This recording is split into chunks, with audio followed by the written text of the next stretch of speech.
carrot and zucchini salad. Carrot. We'll use yung peeler. Pa siyang magiging pasta. Yeah. So, natatakot akong gumamit tong peeler. Magiging ganito na siya. Zucchini. If wala kayong zucchini, pwede naman cucumber. After ng zucchini yung ginamit ko, so ganito na siya. We'll put some sauce. Sesame oil, important. I'm gonna put 4 teaspoons, 1 teaspoon lang ng soy sauce. 1 teaspoon lang din ng it should be rice vinegar kasi wala akong rice vinegar, so apple cider vinegar. I think pwede din naman yung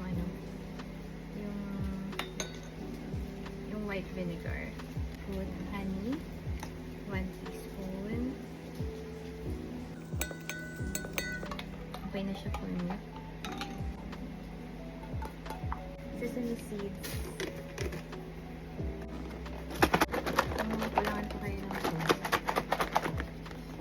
Lagyan mo na lang. Yung iba, ilalagyan nila ng what's this? Roasted chicken. Mga leftover chicken noodles. But this one, I will put egg. For 1 boiled egg lang. Para lang may protein. Okay din kung may avocado. And give it a good mix. And let's try.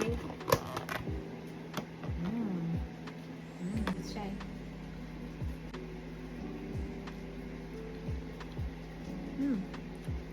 Very light lang. That's it. Thanks for watching. See you in the next one.